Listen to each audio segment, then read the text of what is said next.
सोचा है कि विटामिन की एक छोटी सी गोली में आखिर होता क्या है, या फिर सब्जियों और फलों में वो कौन सी छुपी हुई ताकत है जिसकी बात हर कोई करता है? आज हम इन्हीं विटामिन्स के रहस्यों से पर्दा उठाने वाले हैं। तो चलिए सीधे मुद्दे पर आते हैं। तो सबसे पहला और सबसे बड़ा सवाल, क्या विटामिन सच में हमें एनर्जी देते हैं? जब भी थकान महसूस होती है तो अक्सर सुनने में आता है, एक विटामिन की गोली खा लो। सुनने में तो बिल्कुल सही लगता है ना? और इसका जवाब शायद आपको चौंका दे। बिल्कुल नहीं, विटामिन्स में 0 कैलोरी होती है। मतलब हमारा शरीर उन्हें ऊर्जा के लिए जला ही नहीं सकता, जैसे वो कार्बोहाइड्रेट या फैट को जलाता है। तो फिर सवाल ये उठता है कि ये करते क्या हैं? अगर ये एनर्जी नहीं देते तो इनका असली काम क्या है? इसे ऐसे समझिए, मान लीजिए खाना हमारी गाड़ी का पेट्रोल है, तो विटामिन क्या है? विटामिन वो मैकेनिक हैं जो इंजन को चालू रखते हैं और ये पक्का करते हैं कि पेट्रोल ठीक से जले। मतलब विटामिन्स के बिना ये जो एनर्जी है ना, वो बस कच्चा फ्यूल है जिसका शरीर कोई इस्तेमाल ही नहीं कर सकता। तो आखिर ये विटामिन हैं क्या? ये ना हमारे शरीर के इंजन में स्पार्क प्लग की तरह हैं। खुद कोई एनर्जी नहीं देते, लेकिन इनके बिना कुछ शुरू ही नहीं हो सकता। इन जरूरी चीजों को सबसे पहले पहचाना था कैसिमिर फंक ने 1912 में, और उनकी इस खोज ने, सही बताऊं तो, पोषण और बीमारियों को लेकर हमारी पूरी समझ ही बदल दी। विटामिन्स को समझने का सबसे अच्छा तरीका है उन्हें 2 परिवारों में बांट देना। एक परिवार है फैट सॉल्युबल यानी वसा में घुलने वाला, और दूसरा वाटर सॉल्युबल यानी पानी में घुलने वाला। और ये दोनों परिवार शरीर में बिल्कुल अलग अलग तरीके से काम करते हैं। तो चलिए मिलते हैं पहली टीम से, फैट सॉल्युबल टीम। ये वो स्पेशलिस्ट हैं जो हमारे शरीर के फैटी टिश्यू में बड़े आराम से अपना घर बना लेते हैं। सबसे पहले है विटामिन ए, हमारी आंखों का कह सकते हैं एक गुमनाम हीरो। और यही वो वजह है कि गाजर को इतनी शोहरत मिली है कि वो अंधेरे में देखने में मदद करती है। देखिए, विटामिन ए हमारी आंखों में एक मॉलिक्यूल बनाता है, रोडोप्सिन। ये कम रोशनी में देखने के लिए बहुत जरूरी है, और इसीलिए इसकी कमी का सबसे पहला संकेत होता है रतौंधी, मतलब रात में ठीक से ना दिखना। अगला विटामिन तो वाकई में बड़ा अनोखा है।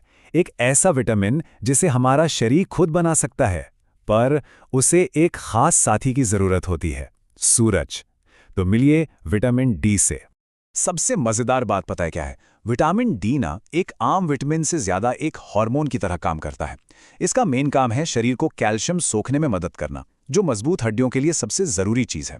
इसके बिना बच्चों में रिकेट्स नाम की बीमारी हो सकती है, जिससे हड्डियां नरम और कमजोर पड़ जाती हैं। चलिए अब बात करते हैं एक ऐसे विटामिन की जिसे ब्यूटी इंडस्ट्री में ब्यूटी विटामिन भी कहा जाता है, विटामिन ई। लेकिन यकीन मानिए, इसके फायदे सिर्फ त्वचा तक ही सीमित नहीं है। ये एक बहुत ही पावरफुल एंटीऑक्सीडेंट है। मतलब ये हमारी कोशिकाओं को डैमेज होने से बचाता है, जो हमारी स्किन को हेल्दी रखता है। लेकिन साथ ही ये फर्टिलिटी के लिए भी बहुत जरूरी है। इसकी कमी से प्रजनन क्षमता में दिक्कतें आ सकती हैं। और इस फैट सॉल्युबल टीम का आखिरी मेंबर है विटामिन के। इसे शरीर का इमरजेंसी डॉक्टर समझिए, जो चोट लगने पर फौरन बचाव के लिए आता है। इसका सबसे जरूरी काम क्या है? खून का थक्का बनाना। अगर शरीर में विटामिन के काफी ना हो तो एक छोटा सा कट भी ठीक से बंद नहीं होगा और खून बहता रहेगा। सोचिए ये कितना खतरनाक हो सकता है। तो आप मिलते हैं दूसरी टीम से, वाटर सॉल्युबल। ये वही डेली कम्यूटर्स हैं जो रोज आते हैं, अपना काम करते हैं और फिर शरीर से बाहर निकल जाते हैं। इस टीम का सबसे फेमस मेंबर कौन है? जाहिर है विटामिन सी। हम सब इसे सर्दी जुकाम से लड़ने के लिए जानते हैं, पर क्या आपको पता है कि इसका इतिहास इससे कहीं ज्यादा नाटकीय रहा है? देखिए, विटामिन सी कोलेजन बनाने के लिए बहुत जरूरी है। ये वो प्रोटीन है जो हमारे शरीर के टिश्यूज को एक साथ जोड़े रखता है।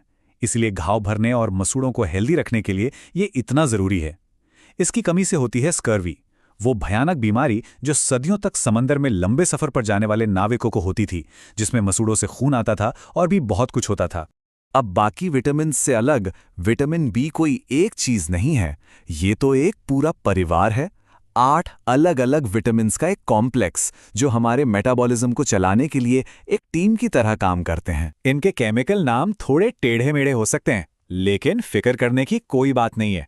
मेरे पास एक ऐसी जबरदस्त ट्रिक है, एक छोटा सा वाक्य जिससे ये 8 नाम आपको चुटकियों में याद हो जाएंगे। तो वो मैजिकल लाइन है, थोड़ा न्यू पैंट पर बायो फंसा। चलिए इसे डिकोड करते हैं। थोड़ा से थो मतलब थायामीन B1, थोड़ा के रा से रा मतलब राइबोफ्लेविन B2, न्यू से नियासिन B3, पैंट से पेंटोथेनिक एसिड B5, पर से पायरिडॉक्सिन B6 और बायो तो सीधा सीधा बायोटिन है B7 और आखिर में फसा इसके फन से फोलिक एसिड B9 और सा से साइनोकोबालामिन B12। देखा कितना आसान है। तो अब जब हमें सबके नाम याद हो गए हैं तो चलिए इस फैमिली के कुछ मेन प्लेयर्स से मिलते हैं और देखते हैं कि वो आखिर करते क्या हैं। शुरुआत करते हैं B1 यानी थायमीन से। ये हमारे नर्वस सिस्टम का दोस्त है। इसकी कमी से होती है एक बीमारी जिसका नाम है बेरी, जिसमें मसल्स बहुत कमजोर हो जाती हैं। और एक मजेदार फैक्ट, ये बीमारी उन लोगों में बहुत आम थी जो सिर्फ पॉलिश चावल खाते थे, क्योंकि चावल की ऊपरी परत में जो थायमिन होता है वो पॉलिशिंग में निकल जाता है। अगला मेंबर है B2 राइबोफ्लेविन। इसे शरीर का रिपेयर विटामिन भी कह सकते हैं। इसकी कमी के लक्षण अक्सर चेहरे पर ही दिख जाते हैं, जैसे होंठों के कोनों का फटना या जीभ में सूजन आना। ये हमारे सेल्स की ग्रोथ और मेंटेनेंस के लिए बहुत जरूरी है। अब आते हैं B3 यानी नियासिन पर, और इसकी कमी काफी सीरियस हो सकती है। इससे होती है एक बीमारी जिसे पेलाग्रा कहते हैं। ये इतनी गंभीर है कि इसे 4D सिंड्रोम भी कहा जाता है। और ये 4D क्या है?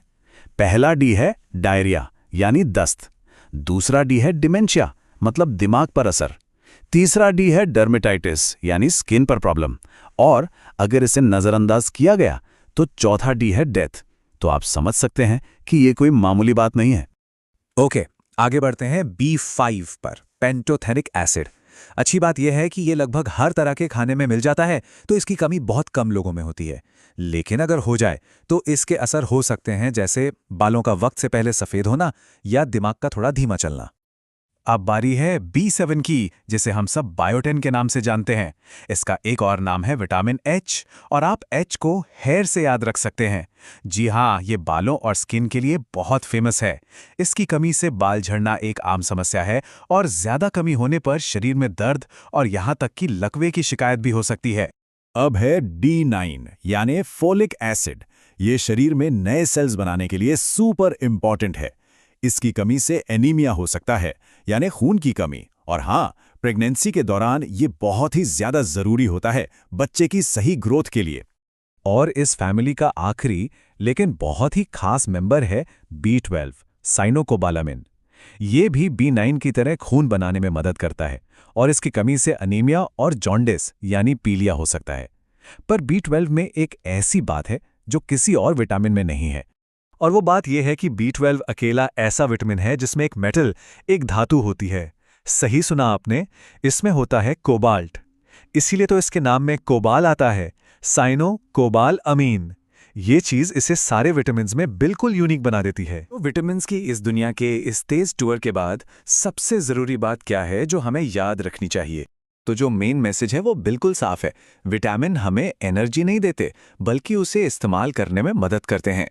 फैट सॉल्युबल यानी A, D, E, K शरीर में जमा हो जाते हैं, और वाटर सॉल्युबल यानी B और C हमें रोजाना चाहिए होते हैं। हर एक का अपना एक खास काम है, और किसी की भी कमी से सेहत की गंभीर समस्याएं हो सकती हैं।